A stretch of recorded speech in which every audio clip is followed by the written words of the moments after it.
Good evening everyone, कैसे हैं आप सब लोग। मेरा नाम है राहुल और मैं दूंगा आपको सीडीपी का प्रैक्टिस सेट प्लस इसमें होंगे मैथ के questions. Rahul Pandey official Telegram channel है, you can join this for PDF and more information. पहले क्वेश्चन से स्टार्ट करते हैं। पहला क्वेश्चन है संरचनावादी। संरचनावादी सुनते ही नाम आना चाहिए याद दिमाग में, बुंट। बुंट से क्या याद आता है? मनोविज्ञान के जनक विलियम जेम्स। मत सोच लेना, अब सोच रहे हो विलियम जेम्स हैं, वो अमेरिका में, वो ठीक है। 1879 में लैब खोली थी इन्होंने, कहाँ पे? जर्मनी में, लिप्जिंग शहर, ठीक है। इन्होंने अंतर्दर्शन विधि दी थी, ठीक है, याद रखना। अगर पूछ ले बहिर्दर्शन विधि किसने दी है, बहिर्दर्शन विधि, तो ये दिए आपके वॉटसन है। वॉटसन व्यवहारवादी है, ये भी याद रखना। आंसर क्या हो जाएगा? बी। नेक्स्ट, थॉर्नडाइक ने अपना प्रसिद्ध प्रयोग किस पे किया? थॉर्नडाइक ने 1898 में किया था, याद रखना। ये अच्छा लिखा हुआ है, देख लो, मैंने कई बार बताया आपको। एक चीज़ याद रखना, इसने CABD टेस्ट भी दिया था। V से मतलब वोकेबलरी होता है, ठीक है, इसमें ये याद रख लेना। D मतलब डायरेक्शन होता है, ठीक है। और इसने संबंधवाद का सिद्धांत दिया था, बंध सिद्धांत दिया था, ठोस सिद्धांत, बालू का सिद्धांत, परमाणुवादी सिद्धांत, ये सब याद रखना। तो इसने प्रयोग किया था बिल्ली पे, और ये कहाँ का था? अमेरिका। चूहे पे प्रयोग किसने किया था बताओ? ये किया था स्किनर ने। कबूतर पे भी प्रयोग स्किनर ने किया था, चूहे कबूतर दोनों पे किया था। और कब किया था? 1938 में। आंसर हुआ सी। इसके सिद्धांत को कहते हैं प्रयास और त्रुटि का सिद्धांत। प्रयास एंड त्रुटि का सिद्धांत, ट्रायल एंड एरर थ्योरी, ठीक है। सी आंसर है। नेक्स्ट, ऐसे व्यवहार जो ज्ञात एवं निश्चित उद्दीपकों द्वारा होते हैं। देखो, जो ज्ञात और निश्चित द्वारा हो तो उसे क्या कहेंगे आप? प्रत्यक्ष। जो सामने दिख रहा हो तो वही तो ज्ञात होता है, ठीक है। तो आंसर क्या हो जाएगा? आंसर होगा बी। अच्छा, ज्ञात और निश्चित उद्दीपक किसमें होते हैं? जैसे थॉर्नडाइक का जो प्रयोग था उसमें बिल्ली को जो भूखी मछली थी, मछली दिख रही थी ना सामने, वो अप्रत्यक्ष व्यवहार किसमें होते हैं? जैसे ये था आपका स्किनर का, इसके में पता नहीं था ना, बाद में उसे पता नहीं था कि मिल क्या जाएगा खाने में, ठीक है। तो अप्रत्यक्ष पे काम करता है आपका स्किनर, ठीक। और स्किनर के उसको और क्या कहा जाता है? इसको कहा जाता है कि ऐच्छिक क्रियाओं पर आधारित था। और जो पावलोव का था वो आपका अनैच्छिक क्रियाओं पर आधारित था। अच्छा, कल मैं ना आपको कैटल के बारे में बताया था, इसने ठोस और तरल बुद्धि दी थी। इसमें थोड़ा सा शायद ऊपर नीचे कर दिया मैंने। ठोस बुद्धि जो होती है ना, ये अर्जित होती है, तरल ना जन्मजात होती है। और ये ना जन्म, जैसे आपकी एज बढ़ती जाएगी तो ये पूछते कौन सी बुद्धि कम होती है, तो तरल बुद्धि कम होती है और ठोस तो बढ़ती जाती है। थोड़ा सा अगर इसमें ऊपर नीचे हुआ हो कल, तो आप इसे एक बार दोबारा कंफर्म कर लेना। जो मैंने अब बताया ना, ये बिल्कुल सही है। आंसर क्या है इसका? बी। नेक्स्ट है इसमें जिन बालकों की शैक्षिक लब्धि, ठीक है, एक होता है बुद्धि लब्धि और एक होता है शैक्षिक लब्धि, अपनी आयु के बालकों से निम्न रहती है, तो वो क्या होता है? वो होता है पिछड़ा बच्चा। कैसा होता है? पिछड़ा बच्चा, ठीक है। आंसर हो जाएगा ए, याद रखना। देखो, बुद्धि लब्धि और एक शैक्षिक लब्धि। शैक्षिक लब्धि की अवधारणा किसने दी बताओ? ये आप लोग बताना, शैक्षिक उपलब्धि की अवधारणा किसने दी, ठीक है। नेक्स्ट आपका क्वेश्चन है, विकास कभी समाप्त नहीं होता। विकास कभी न समाप्त होने वाली प्रक्रिया है, तो ये किससे संबंधित है? तो विकास में निरंतर होता रहता है, जीवन पर्यंत चलता है विकास, ये याद रखना, जीवन पर्यंत। और विकास कैसे चलता है? सामान्य से विशिष्ट की ओर। और इसी को कौन फॉलो करता है? निगमन विधि भी सामान्य से विशिष्ट की ओर चलती है, ठीक है। जैसे सामाजिक विकास, शारीरिक विकास एक दूसरे से संबंधित होते हैं, तो उसे कहते हैं अंतः संबंध का सिद्धांत, ठीक है, याद रखना। तो आंसर क्या हो जाएगा इसका? डी। समायोजन के संदर्भ में सही बताना है कि कौन सा सही नहीं है।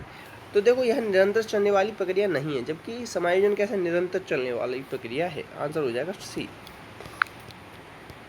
नेक्स्ट है, गांव के खेत में जानवरों से फसल की रक्षा के लिए बिजूका मतलब पुतला खड़ा कर देते हैं, जिसको पशु किसान समझ के खेत से दूर भाग जाता है। तो यह बना हुआ बिजूका पशु को भगाने में डैश के रूप में, तो ये कैसा है?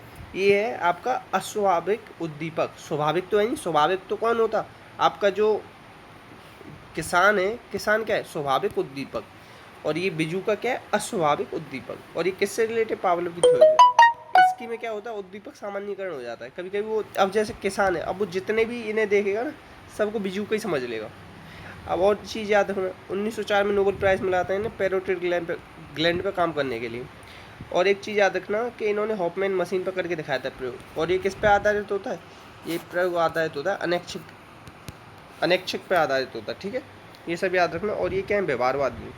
आंसर है बी।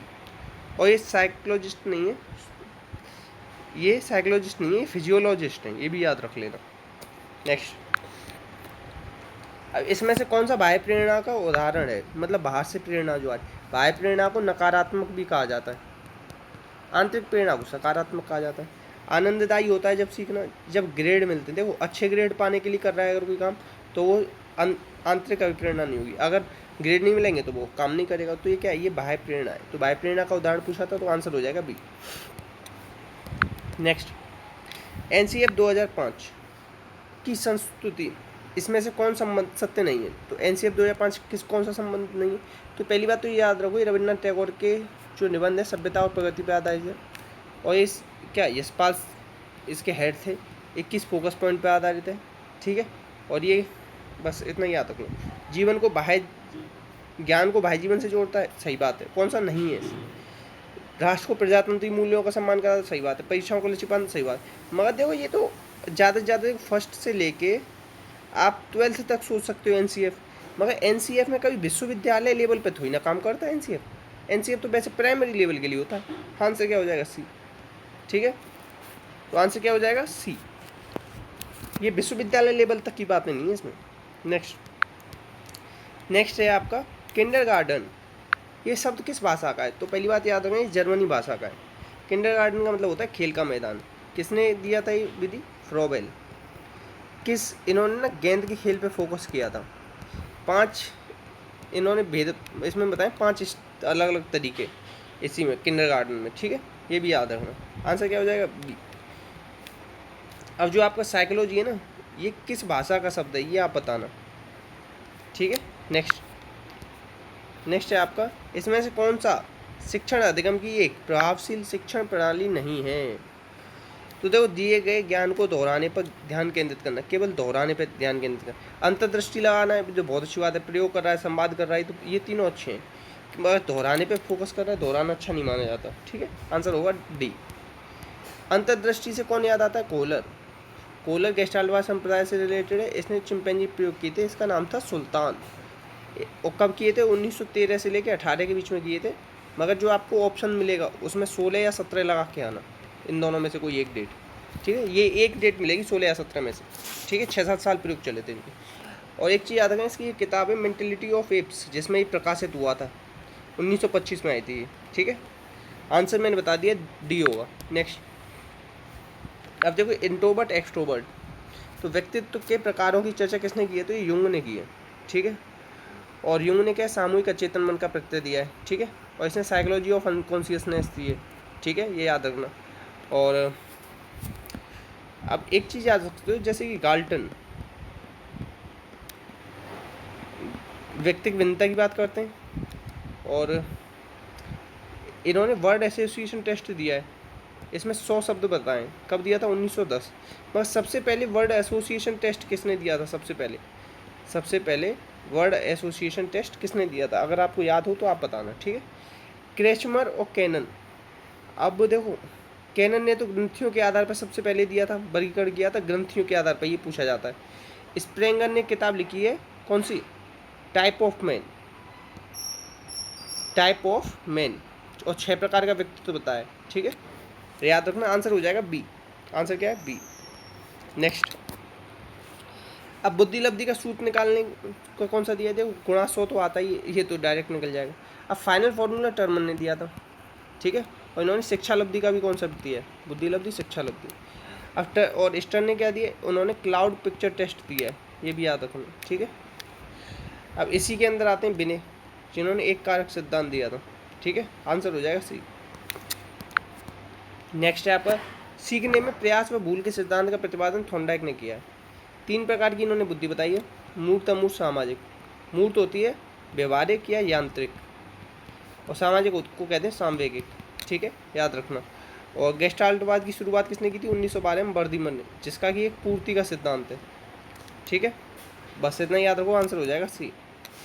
और एनिमल इंटेलिजेंस इसकी किताब है थॉर्नडाइक की। नेक्स्ट, संज्ञानात्मक संप्राप्ति का न्यूनतम स्तर क्या होता है?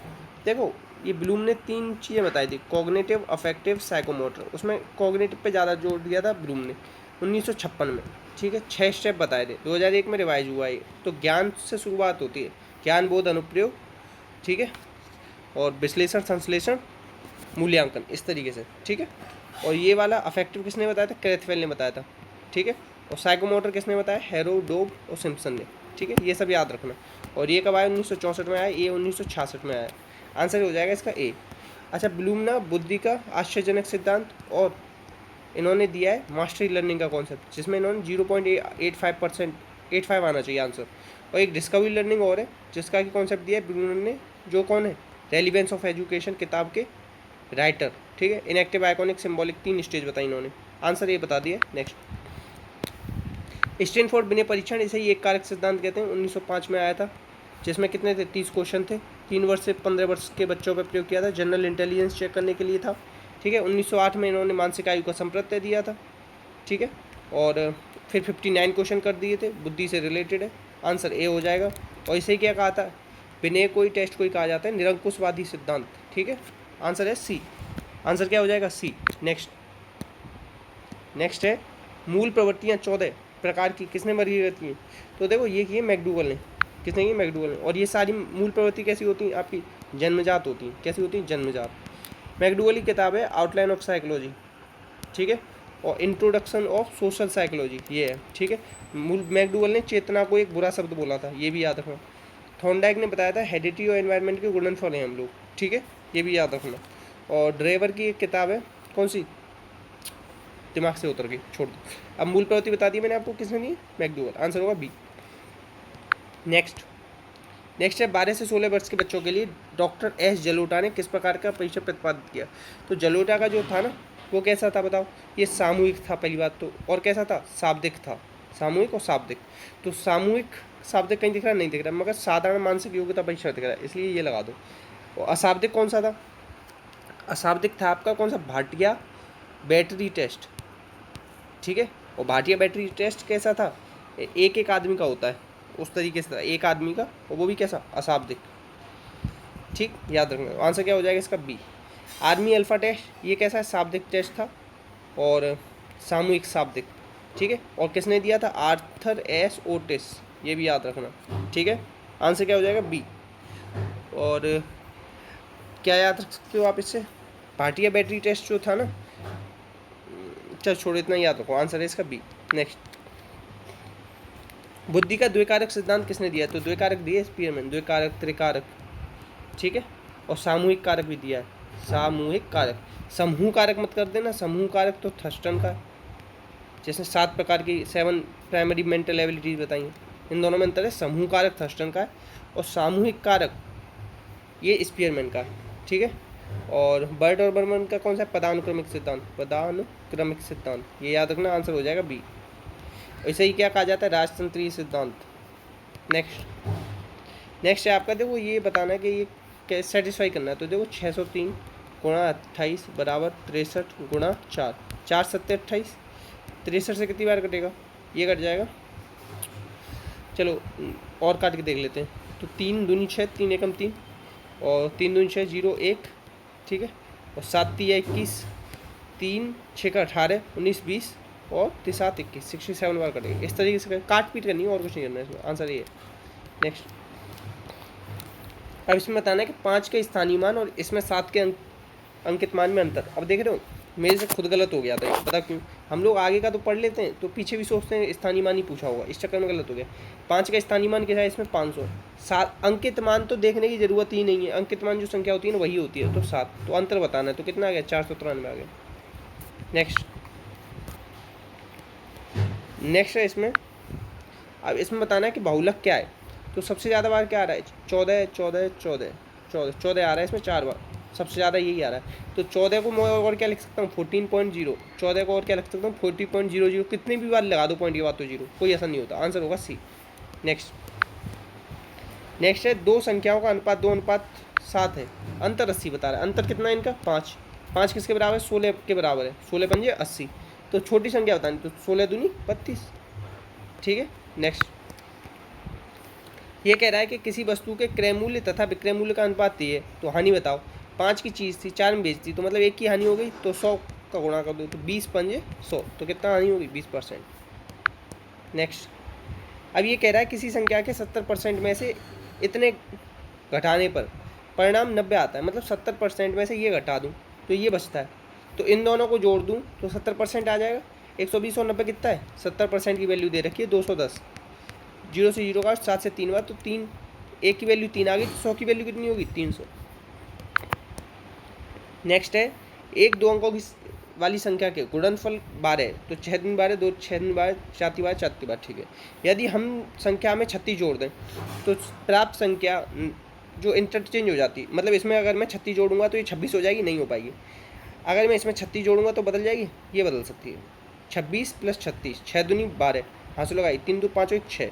अब देखो पहले 26 था, अब ये 62 हो गया, बदल गया ना, तो ये बदल सकती है, ठीक। एक चीज़ याद रखना, अगर कभी जोड़ के बदलवाने की बात करें ना, छोटी संख्या में जोड़ के देखना, इन चारों में सबसे छोटी जो होगी, क्योंकि बड़ी संख्या में बदलोगे ना तो और बड़ी हो जाएगी, वो नहीं बदलती। आंसर होगा सी। नेक्स्ट अब देखो इसमें बताना है कि a+c/b का मान क्या होगा। इन सब की जगह a b c की जगह 1 रख के देखो, 1 1 1 3 हो जाएगा, 1 गुणा 1 1 गुणा 1 गुणा 1, तो ये भी 3 हो जाएगा, सही है, 1 रख के काम चल रहा है। तो 1 + 1/1, तो 2/1, 2/1 कितना होगा 2। नेक्स्ट अब इसमें बताना है दो घनों के आयतनों का अनुपात ये है, तो आयतन क्या होता है, AQ होता है, AQ दे रखे हैं, दो हैं अलग अलग, तो A का मतलब वैल्यू 5 आ जाएगा और दूसरे वाले घन का वैल्यू आ जाएगा 3, 5/3 आ जाएगा, तो आंसर क्या हो जाएगा, आंसर हो जाएगा A। नेक्स्ट है अब इसमें बताना है 4 से विभाज्य कौन सी है।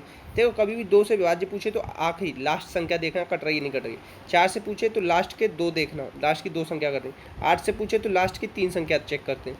तो 4 से कैसे चेक करते हैं, आखिरी की 2 कटनी चाहिए, तो आखिरी की 84 करता है, 52 करता है, 64 करता है, मगर 10 4 से नहीं करता, तो आंसर हो जाएगा डी 4 से विभाज्य नहीं होगा। नेक्स्ट इतने क्वेश्चन थे, तो प्लीज़ शेयर कीजिएगा, सपोर्ट कीजिएगा। वीडियो अच्छी लगी हो तो लाइक कीजिएगा, कमेंट बॉक्स में बताइए कोई डाउट आया तो। इसी के साथ जय हिंद जय भारत।